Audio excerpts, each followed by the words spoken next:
Stonehearth. Is it worth a buy? Let's read the words. Let's read. Stonehearth is a game of exploration and survival in an epic fantasy setting. Well, I wouldn't say that. Build your town, care for your hearthlings, and defend against marauding invaders. So what is Stonehearth? Well, it's my first review of 2016. That's what it is. Stonehearth is like a city builder game. Well, it's not like a city builder game. It is a city builder game. It's a top-down kind of isometric view, even though I don't know what isometric means. It sounds good. It makes me sound a bit more professional. So it's that kind of view, and it's very Settlers-ish. But it's early access. Yeah, that means it's going to be shite, doesn't it? No, we don't know. Let's not. It doesn't mean that at all. But what it does mean is that it isn't finished. They generally have bugs and suck and are frustrating and make you swear a lot. And this is no exception. I've been so frustrated with this game because I like it. And I want to play it, and I can't play it because of the stupid bugs in it. You see, what you do is you start off by selecting whether you want to have a normal game where there's enemies, or whether you want a sandbox, namby-pamby, safe game where there is no nasty-pasty monsters in it, and it's all safe. So I went for a normal game, and what you do, you are given a few little hearthlings, and you have to build them a little town, a little city, feed them, and all kinds of stuff. So you start off with very little. You just click around whatever you want to do, and you just select a group of trees, and they will cut them down and give you wood. You put down little designated areas that are storage places, just like in Settlers, and you say, I want to store food here, maybe construction materials there, and so on and so forth. And your little guys will sort themselves out into builders and gophers, and they'll collect all the stuff that other people make and put them on the right pile. Then you designate someone as a farmer, and you might have to build them a hoe. So the carpenter, you need a carpenter, select someone and promote them to a carpenter. They can make a little wooden hoe. Then the guy becomes a farmer, and he or she tills the ground, and you select how much ground to till and what you're going to plant there. Carrots, pumpkins, and turnips grow really fast but don't contain a lot of nutrition, but you can have stuff like corn, which takes a lot longer to grow but is more nutritious. And you start getting the food going, and then you promote the farmer to a cook, and the cook can then use meat that's collected by the trapper, say, and make stew and all that, which feeds people and doesn't go off as quick. And you can build storage boxes to put the food in, and it keeps for even longer. And then you make a carpenter. No, you've already got a carpenter. Then you make a blacksmith, then you make a potter, and you make a mason, and then you can start crafting stone, and you dig into the mountains and you get metal and different types of ores, and you can make swords and shields and spears, and it just goes on and on and on and on and on. And you can mine caves, and you can live underground if you want, and you get attacked of ogres. There's ogres around the place, and the ogres will just spawn in a little village somewhere, and then your little guys see the village and run over to loot it, and they'll all get killed because this thing is fucking pig shit.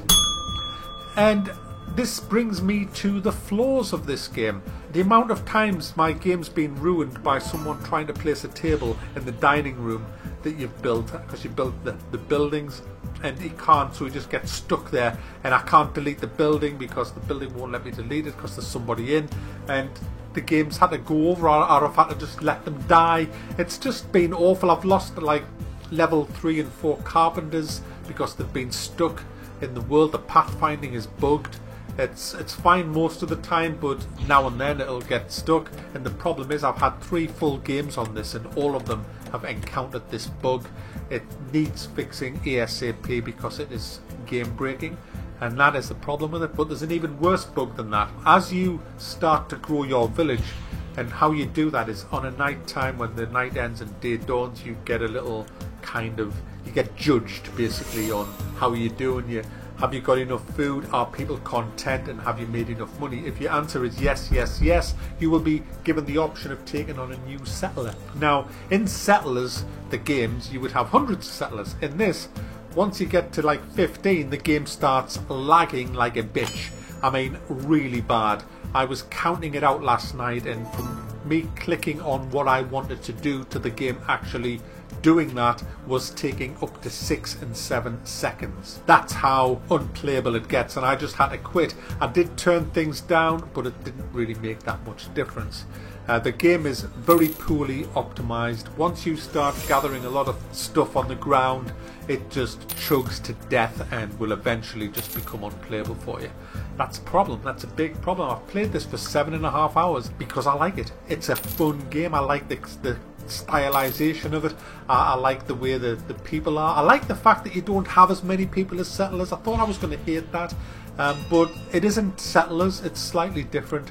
It's nice to build your people from nothing, to see them farming and being totally self-sufficient. I just like these kind of city building games, and if this one was much further advanced, then it might be worth buying, but at this kind of stage of its development, I don't think it's worth buying at the price, because guys, this is $18.99, and this harks back to what I was saying last year about some early access games.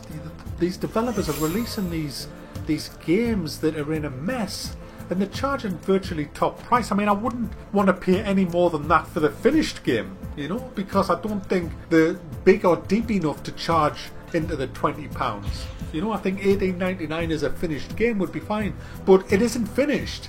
So why is it $18.99? This should be more like $6.99 because of the state that it's in at the minute. There is no way this is worth buying at $18.99, yet it is overwhelmingly positive. No, very positive it is.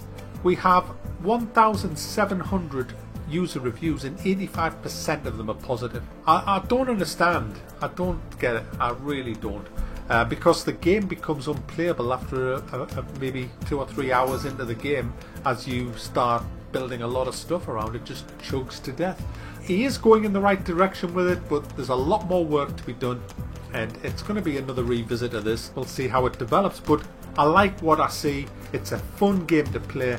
If you're really into city builders, then yeah, I guess buy it, because you know you're going to enjoy it. But if you're just kind of casually into these, then I'd think twice before you buy it. I'm pleased I have it, because when it's finished I look forward to playing it again, and it is going to be a good game. I can tell that if he keeps going with it, or she or they or it or whoever the hell it is. The combat's another thing that's just a bit sloppy. You get attacked off ogres, but it's, you know, not really anything to it. You guys will just patrol the base and kill them, and that's it really. There's not much more to it than that. But like I say, early access, we'll see how it goes. It's one for the future.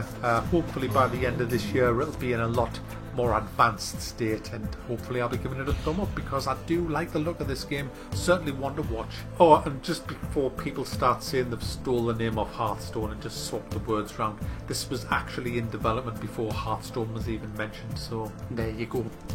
So yeah, one to watch for the future. Like I said, it's just not quite worth it at $18.99 for what you get.